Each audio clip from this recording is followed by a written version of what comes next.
नमस्कार दोस्तों, आप सभी लोगों का स्टडी IQ अकेडमी में स्वागत है। आप सभी विद्यार्थियों के लिए महत्वपूर्ण क्लास लेके आऊँ राजस्थान जीके की। दोस्तों बहुत ही इम्पोर्टेंट प्रश्न है राजस्थान जीके के। हूबहू आपको यहाँ से ही प्रश्न आपकी परीक्षा में देखने को मिलेंगे। आपकी जब सितंबर में परीक्षा होगी तो आपको पता चलेगा कि जो हमारी क्लासें हैं यहाँ से ही जो है 80 से 90% क्वेश्चन आए हैं। सेम टू सेम ऐसे कैसे क्वेश्चन आपको आपकी परीक्षा में मिलेंगे 80 से 90%। 10% क्वेश्चन ऐसे होते हैं दोस्तों जो आप किसी भी जगह से पढ़ लो, कहीं से भी पढ़ लो और कैसे भी पढ़ लो, वो 10% क्वेश्चन अपन को कहीं भी नहीं मिलते। ठीक है, तो समझ रहे हो आप लोग इस बात को। तो आप लोगों को अच्छे से तैयारी करनी है दोस्तों। 80 से 90% क्वेश्चन मेरी क्लासों से आने का मैं दावा करता हूं दोस्तों राजस्थान जीके में। तो आप लोग चाहते हो कि आपके अच्छे खासे नंबर आए, राजस्थान जीके की वजह से आप सरकारी नौकरी लगो और मेरी वजह से आप लगो, आपकी मेहनत से लगो। तो दोस्तों आप मेरे साथ जुड़ जाइए और जिन विद्यार्थियों को विश्वास नहीं है हमारे ऊपर तो वह अपने रास्ते जा सकते हैं। दोस्तों मैं आप लोगों को यहाँ पर बिल्कुल ईमानदारी से पढ़ाऊंगा, बहुत शानदार तरीके से पढ़ाऊंगा। ठीक है, तो सभी विद्यार्थी जुड़ जाइए। आपको पता है हमारी आज की ये क्लास राजस्थान जीके की 66वें नंबर की है। इससे पहले 65 क्लासें हो चुकी है। तो जिन विद्यार्थियों ने जो अभी हाल ही में जिनको पता चला है कि हम भी कोई क्लासें ले रहे हैं, तो जिनको अभी हाल ही में पता चला है तो पुरानी क्लासों को भी जाके जरूर देख लीजिएगा भाई। ठीक है, आप लोगों से हमारा निवेदन है पुरानी क्लासों को जरूर लगा करके आए। चलिए दोस्तों अब क्लास को शुरू करते हैं। और जिन प्यारे विद्यार्थियों को टेस्ट सीरीज भी लेनी है, जिसमें दोस्तों 200 टेस्ट पेपर है, यदि वो किसी को लेनी है तो डिस्क्रिप्शन में एप्लीकेशन है हमारी, उसका लिंक आपको मिल जाएगा। उसके माध्यम से आप 149 रुपये में टेस्ट सीरीज ले सकते हो। ये मिनिमम प्राइस हमने रखी है गया। चलिएगा दोस्तों, ये रहा प्रश्न। बमरसिया कौन से क्षेत्र का लोक नृत्य है? बमरसिया कौन से क्षेत्र का लोक नृत्य है? बताना है आपको कि बमरसिया कौन से क्षेत्र का लोक नृत्य है, बताइए। तो आपको पता होगा बमरसिया। तो बमरसिया लोक नृत्य है दोस्तों जो अपना मेवात क्षेत्र है। मेवात क्षेत्र की बात करें तो अलवर और भरतपुर वाला जो क्षेत्र है वहां पर बमरसिया नृत्य किया जाता है। आपको याद रखना है। तो बमरसिया लोक नृत्य का संबंध है मेवात क्षेत्र, अलवर और भरतपुर से। अगला प्रश्न, राव जेतशिरो छंद के रचयिता है। राव जेतशिरो छंद के रचयिता कौन है? तो राव जेतशिरो छंद के रचयिता है बीटू सूजा। राव जेतशिरो छंद के रचयिता कौन है? बीटू सूजा। ठीक है, क्लास कैसी लग रही है कमेंट करके मुझे बताना और मुझे अंत में बताना कि कितने में से कितने प्रश्न आपके सही हुए हैं। चलो अगला प्रश्न, निम्नलिखित में से कौन सा कृषि जलवायु खंड क्षेत्रफलानुसार राजस्थान में सबसे बड़ा है?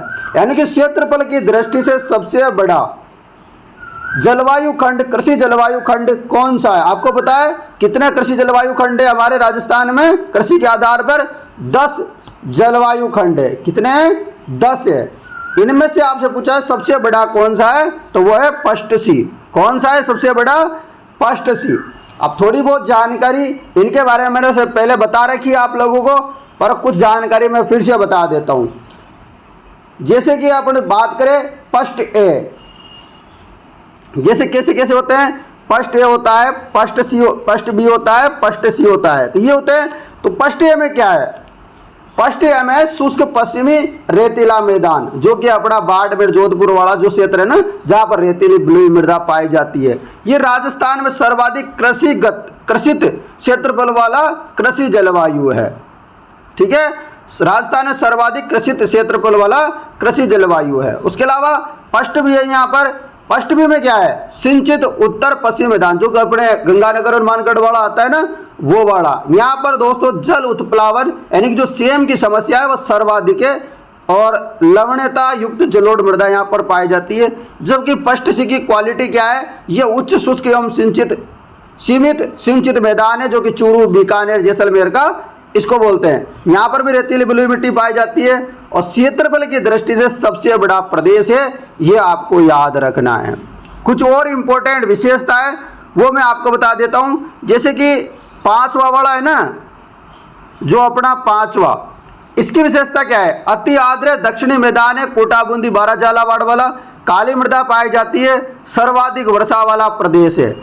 और सबसे छोटा आपसे पूछ रहे क्षेत्रफल की दृष्टि से, तो याद रखना फोर्थ बी है, क्षेत्रफल की दृष्टि से सबसे छोटा है फोर्थ बी, आर्द्र दक्षिणी मैदान, जो उदयपुर, बांसवाड़ा, डूंगरपुर, प्रतापगढ़ वाला है।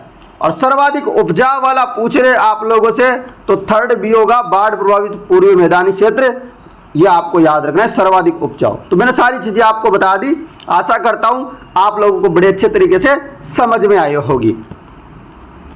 अगला प्रश्न है, निम्नलिखित में से कौन सा वन्य जीव अभ्यारण्य दे रखा है? इधर दे रखा है जिला, सही सुमेलित नहीं है, आपको बताना है।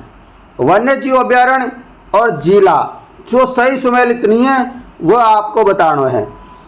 चलो बताओ, आपको बताए बस्सी चित्तौड़गढ़ में, सही जवाब है। तौड़गढ़, रावली, पाली, अजमेर, राजसमंद, ये भी सटीक जवाब है। फुलवारी की नाल, उदयपुर, सही है। बंद बारेटा दोस्तों अलवर ना होकर के मुख्यमंत्री भजनलाल जी का जिला भरतपुर होगा, ठीक है। तो ऐसे आपको याद रखना है। और दोस्तों 18-20 मई के बाद अपनी लाइव क्लासेस शुरू हो जाएगी, तो आप लगातार हमारे साथ बने रहो, क्योंकि आप लोगों को यहाँ पर मिलने वाली है जबरदस्त, बहुत ही शानदार क्लासें कुछ दिन बाद। अभी भी क्लासें जबरदस्त मिल ही रही है, परंतु फिर आपको टॉपिक वाइज जो गिरा ऐसे भी मैं देना शुरू कर दूंगा। अगला प्रश्न आप लोगों के लिए, लीजिएगा भाई, आपके सामने एक और प्यारा सा क्वेश्चन हाजिर है। बताइए, इधर दे रखा है झील और बांध, इधर दे रखा है जिला, आपको सम्मिलित करना है। आपको पता है तालाब एसाई, तालाब एसाई कहाँ पर है? धौलपुर में। गेब सागर कहाँ है? गेब सागर है आपके डूंगरपुर में। देखो, तालाब एसाई पूछे आपसे तो धौलपुर, गेब सागर पूछे तो डूंगरपुर, कडाना बांध पूछे तो क्या होगा? कडाना बांध पूछे तो बांसवाड़ा, हेमावास का बांध पूछे तो पाली। ऑप्शन नंबर बी सही होगा। फिर से ध्यान से सुनना, क्योंकि क्वेश्चन अच्छा है, मुझे लगता है ऐसे क्वेश्चन देने चाहिए, क्योंकि ऐसे क्वेश्चन आते हैं तो लोगों के नंबर तक नहीं आते और इनसे मेरिट तय होती है। तो तालाब एसाई धौलपुर, गेब सागर डूंगरपुर, कडाना बांध बांसवाड़ा, हेमावास पाली, रख लोगे याद। चलता हूं तो फिर अगले प्रश्न में, देर किस बात की।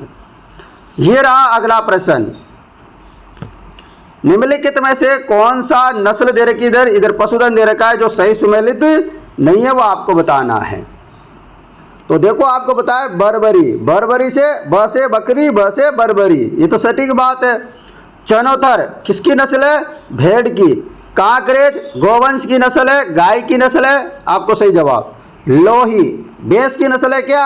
नहीं भाई, लोही गलत जवाब, और गलत जवाब के हम कोई नंबर नहीं देते, तो ये यहाँ पर गलत है, अपने को गलत ढूंढना था, ये सटीक जवाब हो जाएगा अभी।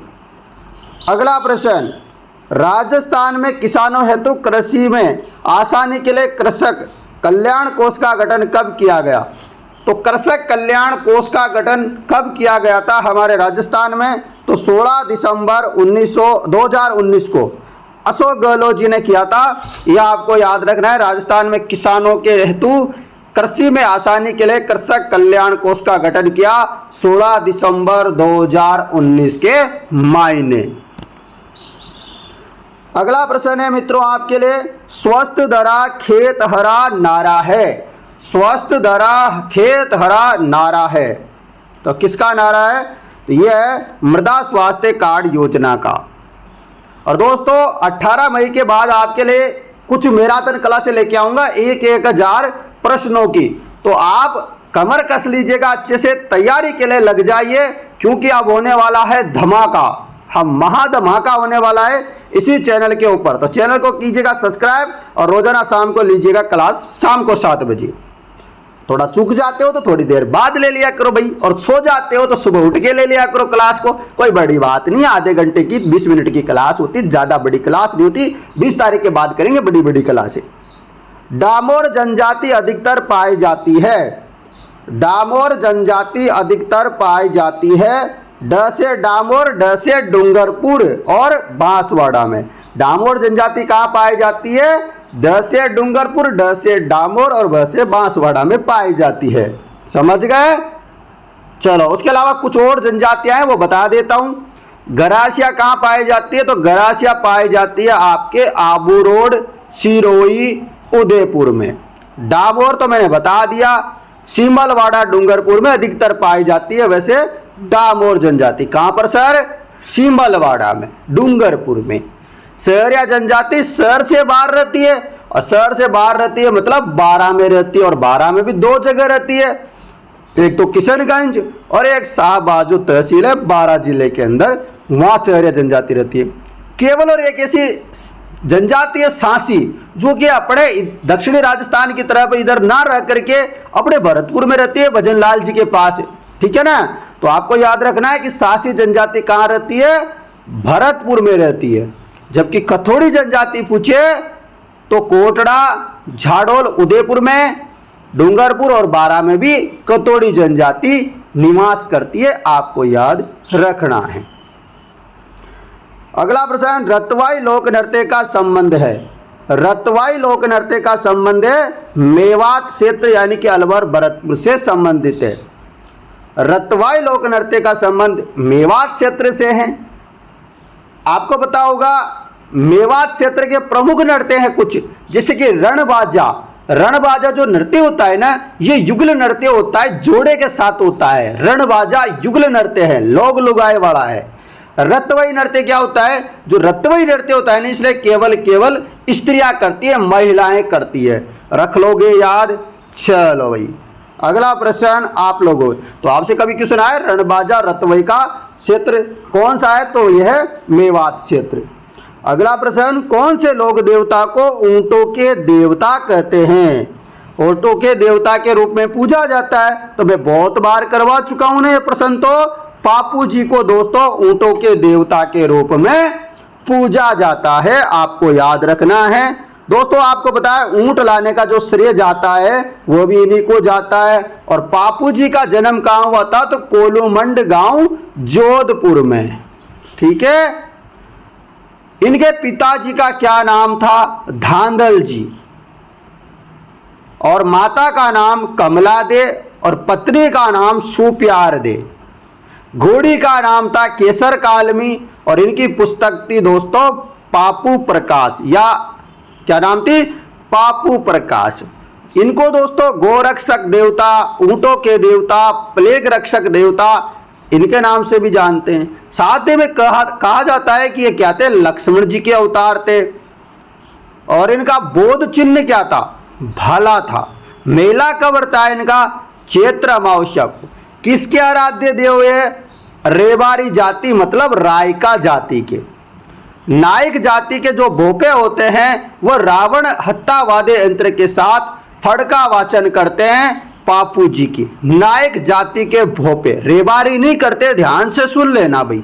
तो गलती से ऐसे मत लगा देना कि रेबारी के जाति के जो है आराध्य देव है तो इनकी जो फड़का वाचन करते हैं वो भी रेबारी करते होंगे। नहीं, नायक जाति के भोपे करते हैं। अगला प्रश्न आप लोगों के लिए ये रहा, नारियों द्वारा शिकार करते हुए चित्रण किस चित्रकला शैली में विशेषता है? यानी कि नारियां मतलब महिलाएं, महिला मतलब औरतें, ये शिकार करते हुए दृश्य कहाँ दिखाया गया है?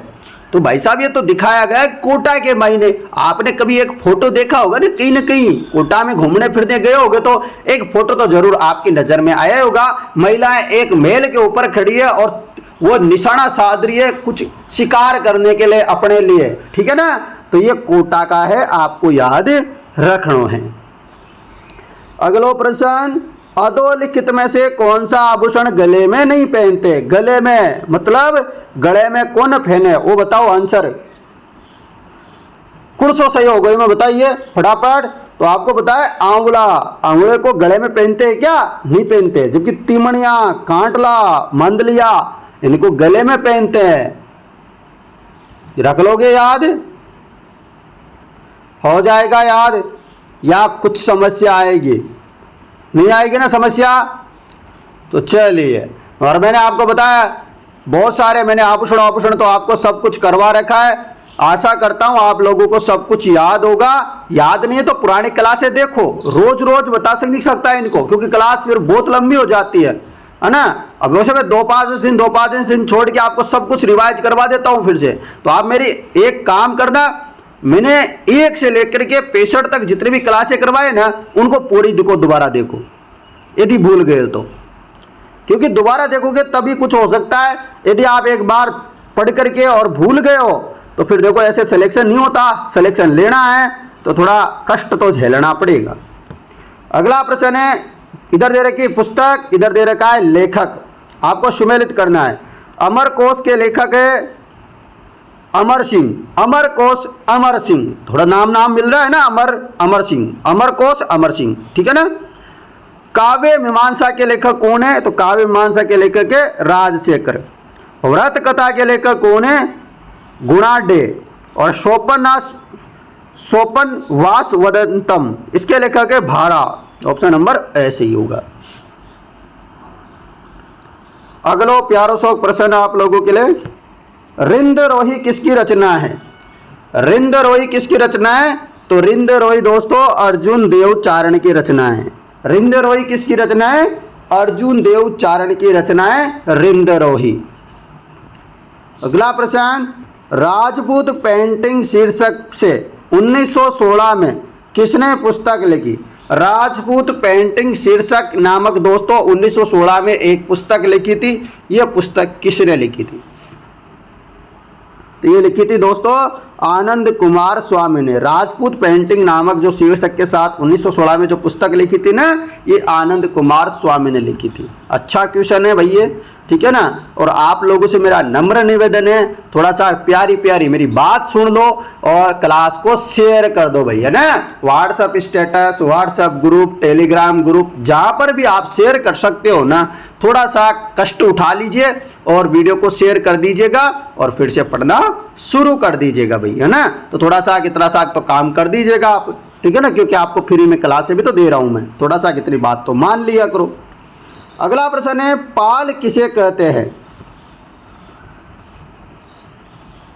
आपको बताना है पाल किसे कहते हैं। तो भीलों की जो बस्ती होती है ना, उसको पाल कहते हैं। अब कुछ इंपॉर्टेंट चीजें हैं वो मैं आपको करवा देता हूं, ठीक है। भीलों की बस्ती को तो पाल कहते हैं, परंतु आपको पता है पोत्या किसे कहते हैं? सो पोत्या नहीं, पोल्या। पोत्या नहीं भाई, पोल्या। पोल्या किसे कहते हैं? तो पोल्या कहते हैं भीलों के सिर पर जो सफेद सापा होता है, सफेद कलर का, व्हाइट कलर का सापा, उसी को बोलते हैं पोल्या।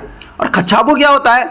खच्छाबू होता है दोस्तों भील स्त्रियों के काले व लाल रंग का जो घाघरा होता है ना, तो उस घाघरे को जो क्या बोलते हैं? खच्छाबू बोलते हैं। खोइतू क्या होता है? तो भील पुरुषों द्वारा, जो भील पुरुष होते हैं ना, उनके द्वारा जो कमर पर जो बांधे जाने वाली जो लंगोटी होती है ना, उसको खोइतू कहते हैं। और खोपत क्या होता है? तो खोपत क्या होता है भाई? खोपत होता है भील महिलाओं द्वारा कमर पर पहने जाने वाली लंगोटी। महिलाओं पुरुषों द्वारा जो लंगोटी पहनी जाती है ना कमर में, उसे तो खोइतू बोलेंगे। और महिलाएं जो कमर पे क्या लंगोटी पहनती है ना, उसको बोलते हैं खोपत, ठीक है ना। छेड़ा फाड़ना क्या है? तो छेड़ा फाड़ना क्या है? तो छेड़ा फाड़ने का मतलब होता है भीलों में तलाक दे देना, मतलब लुगाई को छोड़, लोग लुगाई अलग अलग हो जाना, तलाक दे देना, उनका रिश्ता नहीं रहना पति पत्नी का, ठीक है। समझ गए बात? समझ गए होंगे। देपाड़ा क्या होता है? तो भीलों की जो तंग धोती होती है ना, उसको देपाड़ा बोलते हैं। और फायरे, फायरे क्या होता है भाई? तो ये होता है भील जाति का रणघोष। फायरे, फायरे लड़ाई, समझ गए? फायरे, फायरे जैसे फायरिंग चलती है ना, ऐसे समझ लो फायरे, फायरे। भौमट, भौमट का मतलब क्या होता है? तो बेवाड़ में भील आबादी वाला जो क्षेत्र होता है ना, उसको भौमट कहते हैं। और गमेती किसे कहते हैं? गमेती कहते हैं भीलों के गांव के मुखिया को। उंद्रिया पंथ क्या है? तो भीलों में प्रचलित है उंद्रिया पंथ, आपको याद रखना है। अगला प्रश्न है आप लोगों के लिए, ये रहा, माई नदी का किनारा क्या कहलाता है? बताइए दोस्तों, इसका जवाब क्या होगा? माई नदी का किनारा क्या कहलाता है? माई नदी का किनारा क्या कहलाता है? बताइए। तो सभी विद्यार्थियों को आसानी से आ गया होगा इसका आंसर, तो काटल कहते हैं। माही नदी के जो किनारा है उसको बोलते हैं कांटल। अगला प्रश्न, अधोलिखित राजस्थान के प्रमुख पशु मेलों और उनसे संबंधित स्थलों को, सुमेलित नहीं है वो आपको बताना है, जो गलत है वो आपको बताना है। आपको पता है 10 प्रमुख मेले बढ़ते हैं अपने राजस्थान में, 10 प्रमुख मेले बढ़ते हैं राजस्थान में। आपको सुमेलित करना है, इनमें से कौन सा सुमेलित नहीं है वो बताना है। आपको पता है चंद्रभागा पशु मेला झालरापाटन झालावाड़ में बढ़ता है, सत्य बात है। मल्लीनाथ जी का पशु मेला तिलवाड़ा बाड़मेर में बढ़ता है। श्री गोगामेडी पशु मेला नौहर हनुमानगढ़ में बढ़ता है। श्री बलदेव पशु मेला नौहर हनुमानगढ़ में नहीं बढ़ता है भाई। श्री बलदेव पशु मेला कहाँ बढ़ता है बताइए? नागौर में बढ़ता है। अगला प्रश्न, विंध्यन कगार भूमि सा है। विंध्यन कगार भूमि किसकी हिस्सा है? तो विंध्यन कगार भूमि जो है दक्षिण पूर्वी राजस्थानी पठार की हिस्सा है। दक्षिण पूर्वी राजस्थानी पठार की हिस्सा है विंध्यन कगार भूमि। आप समझ सकते हो ये कहाँ का है? हाड़ौती का पठार, उसी को बोलते हैं ये। तो विंध्यन कगार हाड़ौती का पठार दक्षिण पूर्वी राजस्थान, इसको छोड़ दीजिएगा, काम का नहीं है। अगला प्रश्न, पाशुपत नामक शैव संप्रदाय के प्रवर्तक थे। जो पाशुपत संप्रदाय है ना दोस्तों, उस शैव संप्रदाय के प्रवर्तक कौन थे? तो इसके प्रवर्तक थे दोस्तों लकुलिश जी। कौन थे? लकुलिश जी जो है इसके प्रवर्तक थे। किसके? पाशुपत नामक शैव संप्रदाय के प्रवर्तक कौन थे? लकुलिश जी। अच्छा क्वेश्चन है। अगला प्रश्न, राव रायन को राजपुताने का कर्ण किसने कहा? राव रायन को राजपुताने का कर्ण किसने कहा? जवाब हो जाएगा मुंशी देवी प्रसाद। राव रायन को राजपुताने का कर्ण किसने कहा? तो मुंशी देवी प्रसाद। जवाब क्या होगा? राव रायन को राजपुताने का कर्ण किसने कहा? तो मुंशी देवी प्रसाद ने। अगला प्रश्न, 1857 की क्रांति के समय भरतपुर रियासत में ब्रिटिश पॉलिटिकल एजेंट कौन था? 1857 की क्रांति के समय भरतपुर रियासत में ब्रिटिश पॉलिटिकल एजेंट कौन था? जवाब क्या हो जाएगा? मॉरिसन। 1857 क्रांति के समय भरतपुर रियासत का पॉलिटिकल एजेंट पीए कौन था? मॉरिसन। कौन था? मॉरिसन। उसके अलावा मैं आपको कुछ जो इंपॉर्टेंट है पॉलिटिकल एजेंट और कुछ राजा इंपॉर्टेंट है वो बता देता हूं। जैसे मेवाड़ का पॉलिटिकल एजेंट पूछे तो मेजर सावर्स होगा। मेवाड़ का पॉलिटिकल एजेंट क्या हो जाएगा? मेजर सावर्स हो जाएगा। यहाँ के राजा थे उस समय स्वरूप सिंह। ठीक है, तो नाम भी दोनों सेम सेम है। जैसे मेवाड़ के पॉलिटिकल एजेंट सावर्स और राजा स्वरूप। ठीक है, मारवाड़ के पॉलिटिकल एजेंट कौन थे? मैकमोहन। ये वही मैकमोहन थे जिसको निपटा दिया था भाई साहब। और राजा कौन थे उस समय? तख्त सिंह। जयपुर के पॉलिटिकल एजेंट का नाम है, जयपुर में क्या है? एक गार्डन है। क्या नाम है गार्डन का? Eden garden. तो क्या नाम है? जयपुर में एक गार्डन है, ईडन गार्डन है भाई साहब। अब ईडन गार्डन है तो यहाँ के पॉलिटिकल एजेंट का क्या नाम हो गया? ईडन हो गया। समझ गए इसे? और यहाँ के राजा का नाम था राम सिंह द्वितीय। कोटा में भी एक दोस्तों क्या था? बटन था। कोर्ट में क्या होता है भाई साहब उनको पता है? आप कोर्ट लाए होंगे शादी ब्याह में, तो उसमें क्या होता है? एक बटन होता है। और बटन होता है तो कोटा का पॉलिटिकल एजेंट कौन होता है? बटन होता है। फिर बटन होता है। और यहाँ के राजा होते हैं राम सिंह द्वितीय। भरतपुर में मॉरिसन था और यहाँ के राजा जसवंत सिंह थे। और उसके अलावा सिरोही के पीए का नाम था जेडी हॉल। ठीक है, और अजमेर के पॉलिटिकल एजेंट का नाम था कर्नल डिक्सन मिक्सन। ठीक है ना, डिक्सन वाला। अगला प्रश्न आप लोगों के लिए, मांड प्राचीन नाम था। तो मांड किसका प्राचीन नाम था? तो मांड प्राचीन नाम था जैसलमेर का। आपसे इसे पूछ ले, अजमेर का प्राचीन नाम अजयमेरू, झालरापाटन का प्राचीन नाम ब्रजनगर, जालोर का प्राचीन नाम जाबालीपुर, नागौर का प्राचीन नाम छत्रपुर, हनुमानगढ़ का प्राचीन नाम भटनेर, और चित्तौड़गढ़ का आपको पता है अलाउद्दीन खिलजी। ये एक वही था जो 1903 में दोस्तों आंदोलन किया था चित्तौड़ पे और फिर कब्जा कर लिया था और अपने बेटे के नाम पर इसका नाम रख दिया था खिजराबाद। ये खिजराबाद चित्तौड़गढ़ का प्राचीन नाम, ये भी आप याद रख लीजिएगा। अगला प्रश्न, राज्य के राज्यपालों की केंद्र द्वारा नियुक्ति के प्रावधान को लिया गया था। यानी कि जो राज्य में राज्यपाल होते हैं, गवर्नर साहब होते हैं, उनको केंद्र द्वारा जो नियुक्ति के प्रावधान को कहां से लिया था? कौन से देश से लिया था? तो कनाडा से लिया था। और कनाडा से मुझे एक बात याद आई। कौन सी बात याद आ गई सर आपको? ऐसे तो आपको कुछ भी याद आ जाएगी, आप क्या ही मतलब है फालतू की बातों से। नहीं नहीं, काम की बात है।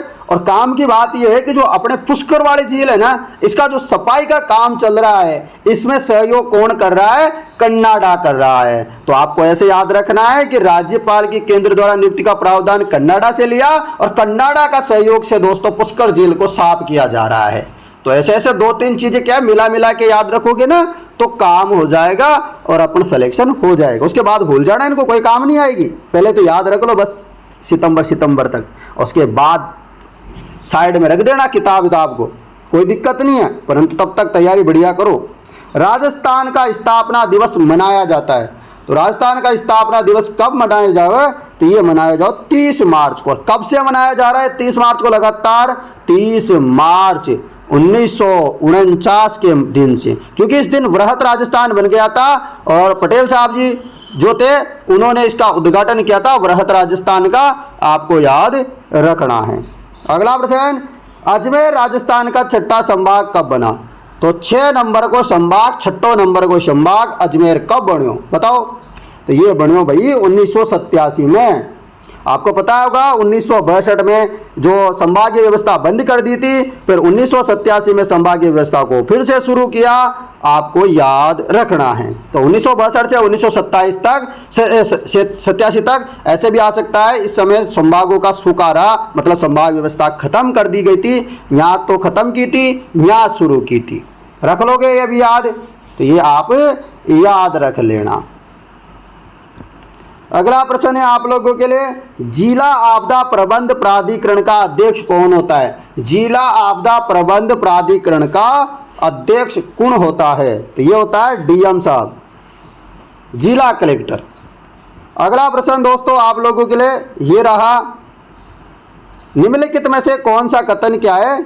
गलत है। आपको गलत कथन ढूंढना था, बताओ ढूंढो। महाधिवक्ता का पारिश्रमिक राज्यपाल द्वारा निर्धारित किया जाता है। जो महाधिवक्ता होता है ना राज्य का, उसका जो पारिश्रमिक होता है वह राज्यपाल यानी गवर्नर क्या करता है? निर्धारित करता है। महाधिवक्ता राज्यपाल के प्रसाद पर्यंत पद धारण करता है, यानी कि जब तक राज्यपाल का उसके ऊपर आशीर्वाद बना रहेगा तब तक महाधिवक्ता बना रहेगा। और राज्यपाल के ऊपर किसका प्रसाद पर्यंत होता है? राज्यपाल को किसकी आशीर्वाद होता है भाई साहब? तो ये होता है राष्ट्रपति का। तो समझ लो, राष्ट्रपति का आशीर्वाद राज्यपाल पर और राज्यपाल का आशीर्वाद महाधिवक्ता पर। ठीक है, महाधिवक्ता का ये कर्तव्य होगा कि वह राज्य सरकार को विधिक मामलों में सलाह दे। यानी कि जो महाधिवक्ता होता है ना, वो सबसे बड़ा वकील होता है राज्य का, ऐसे समझ लो। तो राज्य का सबसे बड़ा वकील होता है, उसकी जिम्मेदारी होती है कि सरकार को बताए भाई साहब ऐसा काम करना है, इससे कोई समस्या नहीं होगी आपको और इससे समस्या होगी। समझ गए? तो ऑप्शन नंबर जो है अपना तो गलत है। अगला प्रश्न ये रहा, राजस्थान विधानसभा में कितने पद अनुसूचित जनजाति? अनुसूचित जनजाति का मतलब होता है एसटी और अनुसूचित जाति का मतलब होता है एससी। तो अनुसूचित जनजाति यानी कि शेड्यूल ट्राइब की बात करी जा रही है आपसे, इनकी कितनी सीटें आरक्षित है राजस्थान में विधानसभा में? बताओ, जवाब हो जाएगा 24। कितनी सीटें आरक्षित है एसटी की? 24 सीटें आरक्षित है। अगला प्रश्न आप लोगों के लिए, भारतीय संविधान के किस आर्टिकल के तहत राजस्थान में मुख्यमंत्री की नियुक्ति होती है?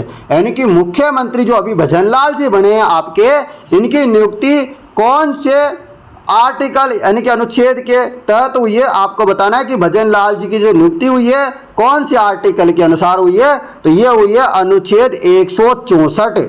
रख लोगे याद। और जो मंत्री जी बने हैं, जो अपने मंत्री घूम रहे हैं ना, तो ये मंत्री जितने भी है ये कौन से आर्टिकल के तहत मंत्री परिषद के गठन से संबंधित है? तो ये है 163, अनुच्छेद 163 इसमें मंत्री परिषद का गठन से संबंधित है।